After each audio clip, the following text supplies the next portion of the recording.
Hi everybody and welcome back to another video. Today I'm going to show you how you can share your calendar for Google on Gmail. It's pretty easy. I'm going to show you how you can do it. So first of all, we're going to launch up Google. Now from Google, we're going to search for Google Calendar. Okay? And after that, we're going to open Google Calendar. From Google Calendar, we're going to click on Create. Okay? We're going to click on Create and no, not Create. We're going to go on to Other Calendars and then we're going to click on Add Other Calendar. Okay? Now we're going to click on create a new calendar, and in that calendar we're going to name, let's say, Holly. Let's name it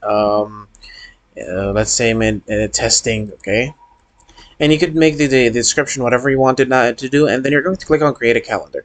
Okay, it's going, as you can see right down, it's saying creating calendar process, and as you can see, the calendar is created. Now if I go onto this calendar testing, I can go into the calendar settings, and then after that I'm going share with specific people or groups.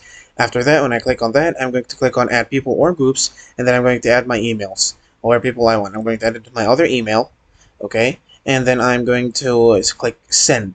And after I've done that, I've successfully added people to my calendar. So yeah, guys, I've successfully created a calendar and I shared it to my friends in Gmail. So the calendar now, my other email, I can check it out from there, and I can see the calendar. So yeah, guys, thank you so much for watching. Don't forget to like and subscribe, and I'll see you later.